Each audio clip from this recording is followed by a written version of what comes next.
अस्सलाम वालेकुम नाजरीन, मैं हूं मोहम्मद गजनफर और आप देख रहे हैं मेरा यूट्यूब चैनल। नाजरीन, आज हम बात करेंगे कि भारत का बहुत ही बुरा वक्त शुरू हो चुका है और हम देख रहे हैं कि चाइना के साथ भारत की लड़ाई जारी है। इसके साथ भारत का नेपाल के साथ मसला चल रहा है, बर्मा के साथ चल रहा है, बांग्लादेश से उसका मसला चल रहा है, ईरान के साथ भारत थोड़ा क्लोज हुआ था लेकिन ईरान की तरफ से भी उसे पसपाई हुई है। फिर अफ़गानिस्तान की तरफ, अफ़गानिस्तान में बहुत इन्फ्लुएंस था लेकिन वहाँ पर भी भारत को नाकामी का सामना रहा है। तो इस वक्त भारत का बहुत ही बुरा वक्त जारी है और इस वक्त एक बहुत बड़ा नेटवर्क, बहुत बड़ा, दुनिया की तारीख का सबसे बड़ा डिजिटल नेटवर्क पकड़ा गया है जो बहुत ही गलत किस्म की खबरें और प्रोपोगेंडा कर रहा था। ख़ासकर पाकिस्तान के लिए वो प्रोपोगेंडा कर रहा था भारत, जिसमें उनका नेटवर्क पकड़ा गया और पूरी दुनिया में भारत की रुसवाई हुई है। इस हवाले से कुछ चीज़ें मेरे पास हैं जो मैं आपसे शेयर करूंगा, लेकिन उससे पहले आप मेरा चैनल सब्सक्राइब करें और बेल का आइकन ज़रूर प्रेस करें ताकि मेरी हर आने वाली वीडियो तक आपकी रसाई मुमकिन हो और हमारा राब्ता बरकरार रहे।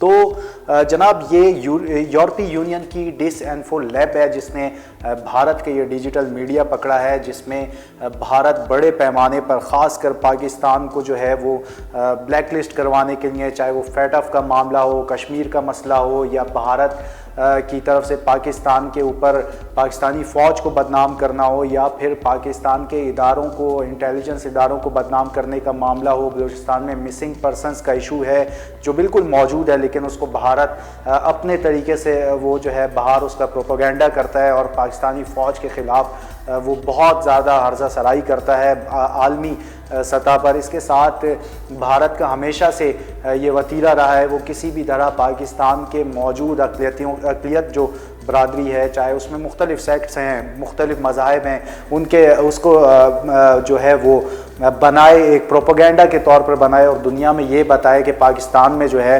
अक़लियतों पर बहुत जुल्म हो रहा है, मुख्तलिफ़ कौमियत पर बहुत जुल्म हो रहा है। तो वो उसका ख़ास एक एजेंडा है जिस पर इनका ये डिजिटल जो सेल था वो काम कर रहा था, लेकिन ये पूरी दुनिया में अब डिस्क्लोज़ हो चुका है। इसके हवाले से जो यूरोपीय यूनियन की डिसइंफो लैब ने तहकीकात की हैं उसमें 1930 से लेकर 1975 तक एक एनजीओ चल रही थी जो गैर फाल हो चुकी थी, जिसका नाम था commission to studies of peace के नाम से। उसके एक प्रोफेसर थे जिनका 2006 में इंतकाल हो चुका था, लेकिन 2007 में एक सेमिनार किया गया, कॉन्फ्रेंस की गई, उसमें पाकिस्तान के ख़िलाफ़ मुसलसल बहुत सारा प्रोपोगेंडा किया गया, पेपर्स बनाए गए और वो दुनिया में फैलाए गए। तो उसमें एक प्रोफेसर थे जो 2006 में इंतकाल कर चुके थे। उनके नाम से जब ये पेपर सामने आए तो फिर यहाँ से ये सिलसिला पकड़ा जाना शुरू हुआ। इसमें श्रीवास्तव एक ग्रुप है जो इस पर काम कर रहा है और पूरी दुनिया में वो ये प्रोपोगेंडा अपना जारी किए हुआ था। ताहम ये प्रोफेसर थे, 2006 में इनका इंतकाल हुआ 92 साल की उम्र में, जिनके नाम से 2007 में इन्होंने पेपर्स शाया किए और वो पूरी दुनिया में शाया हुए। उसमें पाकिस्तान के ख़िलाफ़ भरपूर तरीके से प्रोपोगेंडा किया गया था। ताहम ये जो श्रीवास्तव ग्रुप है ये पकड़ा गया है।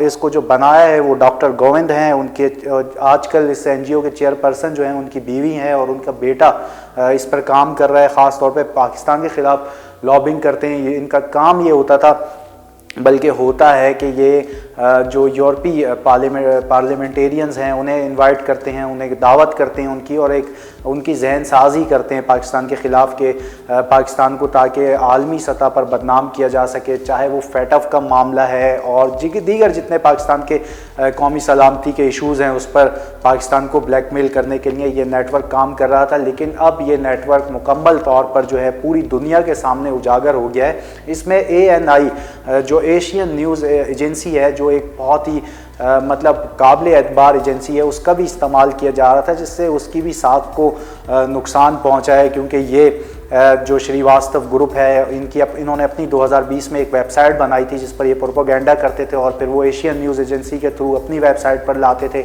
या अपनी वेबसाइट से जो है उसको एशियन न्यूज़ वालों को देते थे, एजेंसी को, जिसको वो तशहीर करते थे और फिर वहाँ से पूरी दुनिया का मीडिया और ख़ासकर भारत का मीडिया उसे उठाता था ANI से, और फिर उसके बाद उस पर जो है मीडिया के तौर पर जो है वो भरपूर तरीके से मुहिम चलाई जाती थी पाकिस्तान के ख़िलाफ़।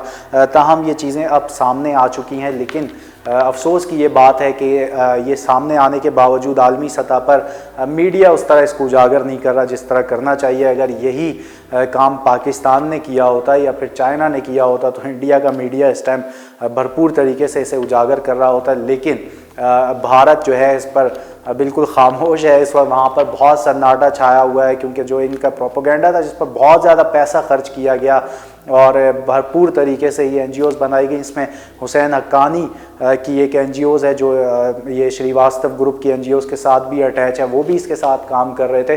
तो इस तरह के बहुत से लोग हैं जो इनके साथ जुड़े हुए थे, और कुछ पाकिस्तानी लोगों के नाम भी इसमें शामिल हैं जो इनके साथ काम कर रहे थे। ताहम ये प्रोपोगेंडा जो है आलमी सतह पर उजागर हुआ है, जिससे इंडिया को जो है पूरी दुनिया में इंडिया की जगह हसाई हुई है, और बुरे तरीके से भारत का ये तमाम प्रोपोगेंडा जो है वो नाकाम हुआ है। तो ये मेरे पास आज तक की इंफॉर्मेशन थी। इंशाल्लाह अगली वीडियो में भी मुलाकात होगी, और आप मेरा चैनल ज़रूर सब्सक्राइब करें, बेल का आइकन प्रेस करें। इसलिए आपसे कह रहा हूं कि ताकि जो मेरी आने वाली वीडियोज़ है उसमें आपको मुकम्मल तौर पर हक़ाइक़ पर मबनी ख़बरें मिलेंगी, जो अफवाहों से बालातर होंगी और हकीकत पर मबनी ख़बरें होंगी। शुक्रिया, अल्लाह हाफ़िज़।